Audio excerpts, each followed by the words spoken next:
Aqui nas ruínas da cidade de Éfeso, nós vamos encontrar uma das ruínas mais bem preservadas e de maior extensão daquilo que os romanos deixaram na antiguidade. Aqui nós vamos encontrar construções gigantes como a grande biblioteca de Celso, vamos encontrar um dos maiores teatros com 66 fileiras que comportava cerca de 25 mil pessoas e também o Templo de Adriano e entre tantas outras testemunhas da história antiga. Essa cidade, que era uma das cidades mais importantes da antiguidade, a principal cidade da Ásia, a capital da Ásia, província romana, foi aqui que Paulo, na sua terceira viagem missionária, se estabelece e vai ficar por cerca de 3 anos. Dos 12 anos das viagens missionárias de Paulo, 3 anos são dedicados aqui à cidade de Éfeso, onde ele começa o seu ministério nessa região.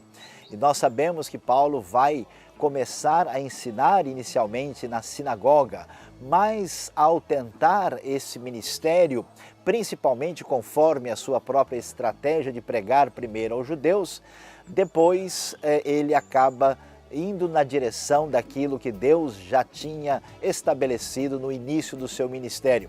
Ele começará a pregar definitivamente aos gentios que estão abrindo o seu coração, especialmente aqui em Éfeso. E isso acontece exatamente na escola de Tirano. Interessante observar isso, que Paulo tem uma grande abertura na sua metodologia de trabalho. Ele sabe muito bem quando falar para judeus e quando falar para gentios.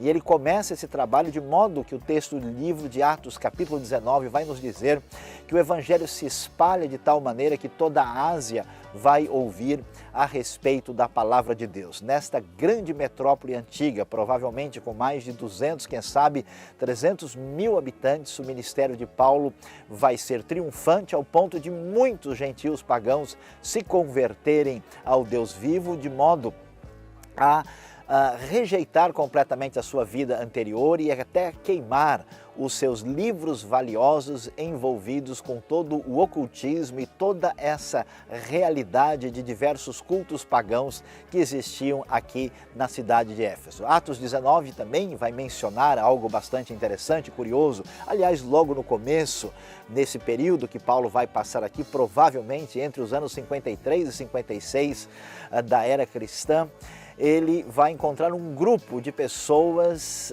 que não conhecem muito bem a respeito daquilo que significa o caminho, que significa o Evangelho de Cristo. Eles ouviram falar do batismo de João, estão provavelmente ligados ao ensino que veio da parte de Apolo e confusos eles vão dizer a Paulo que eles nem ouviram ainda que existe o Espírito Santo. E então Paulo vai orar para que eles recebam o Espírito Santo, pois o conhecimento do cristianismo na sua maneira propriamente dita, que o Novo Testamento vai nos apresentar na sua totalidade, ainda é incipiente. Conhecem bastante a respeito do arrependimento de João Batista, mas as coisas ainda vão crescer.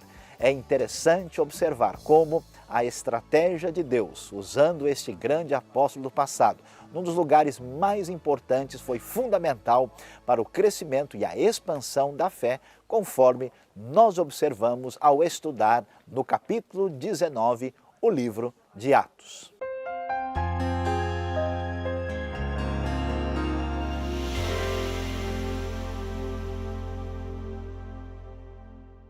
O que nos impressiona aqui na cidade de Éfeso é o volume e poder que o Evangelho teve em alcançar o povão.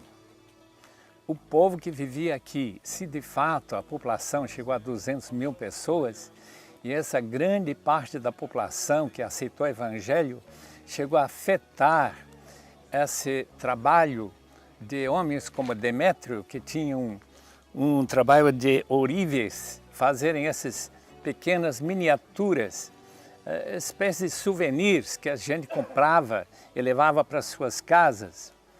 E o fato de que aqui esse templo, de um tamanho extraordinário, um dos 7 maravilhas do mundo, que quando o Evangelho teve esse efeito tão profundo, tão grande, tão amplo, o resultado foi que criou uma forte inveja da parte das pessoas que trabalhavam e ganhavam desse trabalho de turistas vindo de todo o mundo, diz o texto.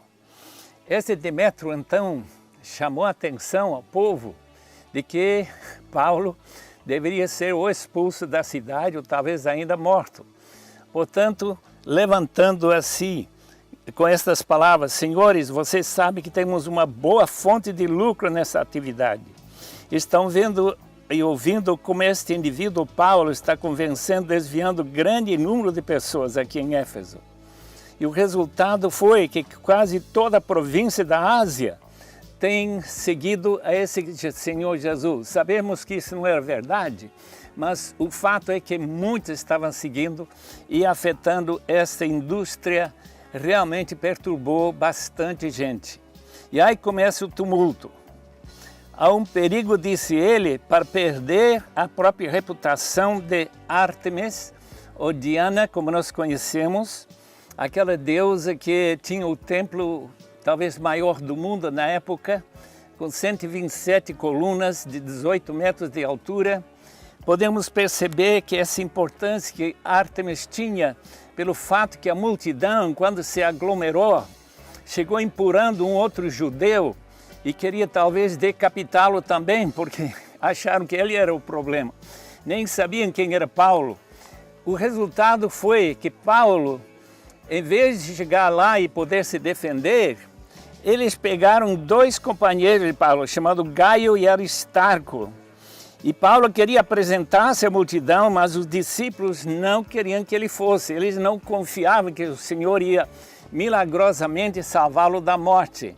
Como também os asiarcas. Os asiarcas eram as pessoas que promoviam aqueles jogos nesta cidade, que eram os segundos mais importantes jogos, depois dos olímpicos, chamados pangiônicos.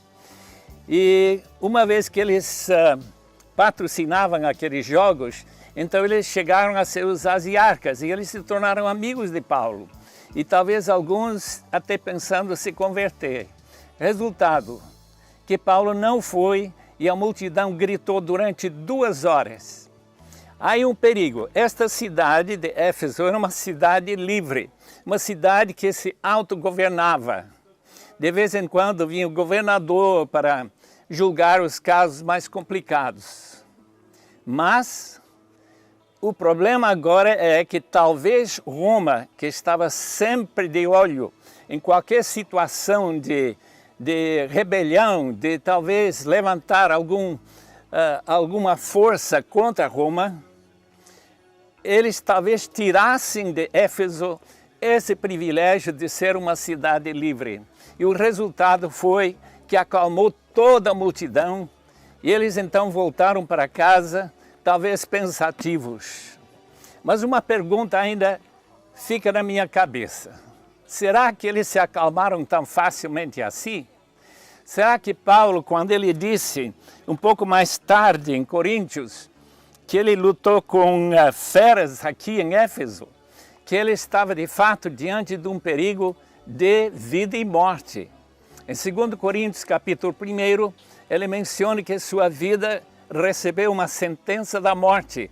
E talvez foi justamente por causa desse afetar as bolsas, aqueles que ganhavam desses nichos, aqueles que adoravam aquela deusa chamada Ártemis ou Diana, que esse levou o apóstolo Paulo a enfrentar a morte mais uma vez na sua vida. Ele escreve aos 2 Coríntios que todo dia ele morria, isto é, a possibilidade dele ser morto era contínua. De fato, o que nós reconhecemos numa cidade como essa, uma situação dessa, a importância que o Evangelho tem, tanto para a vida econômica, como também para a vida daqueles que promovem e sempre aqueles inimigos que se levantam contra. Graças a Deus, que o Evangelho também cria um amor para as pessoas. E Paulo, em vez de sair cheio de ódio para essa gente que queria talvez tirar sua vida, ele continua trabalhando e levando o evangelho para Éfeso, escreve essa carta tão famosa e logo vem João para trabalhar nessa cidade. Graças a Deus por homens corajosos como eles.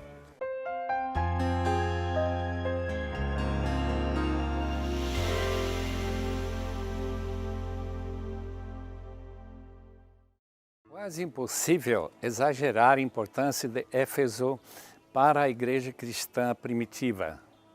Quando nós lembramos que não somente o trabalho de Paulo, que teve tanto impacto nessa cidade, e o fato de que aquilo que Paulo escreve na sua carta aos Efésios, que também era para outras igrejas, porque era uma carta circular, a importância que ele dava para a glória de Deus, e como nesse tumulto que nós vemos no capítulo 19, a importância da majestade de Diana.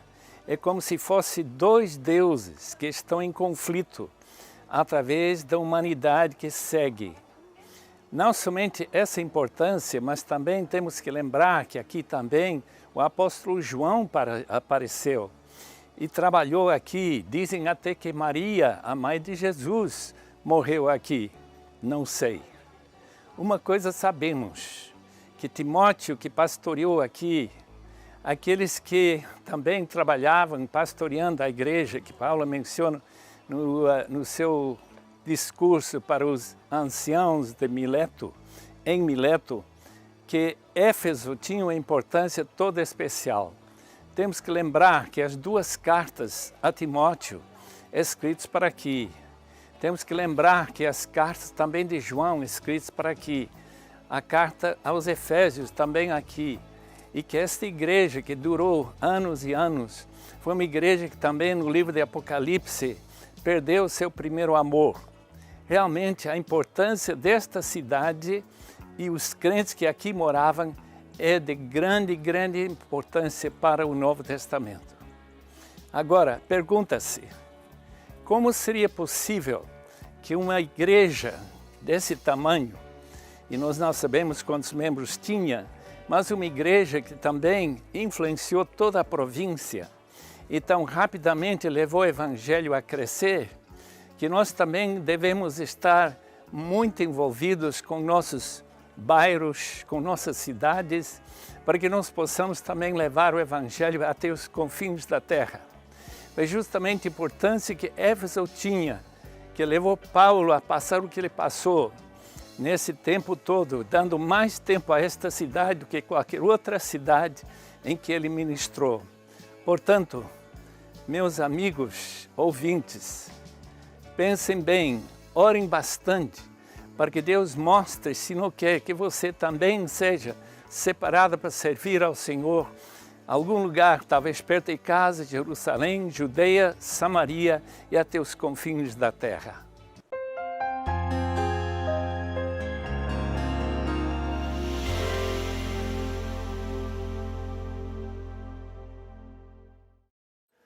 O anfiteatro romano de Éfeso nos mostra a grandiosidade da arquitetura antiga de Roma aqui nesta grande cidade. Nesse projeto do Rota 66 podemos contemplar a grandiosidade das 66 fileiras que comportavam cerca de 25 mil pessoas aqui. Em toda a confusão, o conflito que ouvimos a respeito do que acontece com Paulo, que é aqui atacado e sofre exatamente quando eles todos querem correr para cá, nós vamos ver algo que chama a nossa atenção, uma espécie de conflito de forças. E olhando para o capítulo 19, especialmente a partir do verso 13, mais uma história merece um destaque especial aqui. Os filhos do grande sacerdote, o chefe dos sacerdotes principais judeus aqui, enfrentam uma situação inusitada. Eles ouvem o que Paulo está fazendo, ficam impressionados com o poder deste nome de Jesus e resolvem pegar um indivíduo que está sendo dominado por um espírito mau, por um demônio, um endemoniado. E quando tentam fazê-lo, aquele espírito mau responde o seguinte: olha, eu conheço Paulo e conheço Jesus, mas vocês quem são? E parte para cima deles. Como é que entendemos esse cenário? Nesta cidade cosmopolita, sincrética, com tantas culturas, o judaísmo também estava presente. E o mundo pagão, no seu desespero, no seu processo de divinização da natureza, ao enxergar naquilo que é criação de Deus, referência de divindade, estava à mercê dessas forças espirituais do mal. Portanto, não era nada difícil que essas pessoas fossem endemoniadas, fossem tomadas por esses acessos aparentemente só psicológicos, mas que por trás estava um poder das entidades do mal. E então, neste momento é que nós vamos ver que enquanto se procura alguma direção do judaísmo, nós vemos esse paganismo muito significativo e neste momento o nome de Jesus chega anunciando um evangelho que não só é apresentado como o caminho, não só um evangelho que traz salvação, promete vida eterna, mas também um evangelho que traz libertação. As pessoas dominadas pelos poderes maus e assim extremamente escravizadas começam a ser libertadas pelo poder de Cristo Jesus, que é anunciado no contexto greco-romano, como nós podemos ver especialmente no Evangelho de Marcos, como um Jesus libertador que vence o poder das trevas e traz verdadeira libertação. E assim nós vemos o desfecho desse conflito. E vamos observar que nesta terceira viagem missionária que aqui está se aproximando do final, aquilo que foi dito do início, que esse evangelho que atingiu os judeus e estendeu-se agora, apresenta-se nos principais centros gentios do mundo, trazendo vida, salvação, libertação. Com uma resposta extraordinária, este evangelho vai avançar até os confins da terra. A grande palavra divina, a grande libertação e salvação em Jesus segue vitoriosa, proclamando grande vitória por toda parte quando vemos o final do ministério de Paulo aqui na cidade de Éfeso.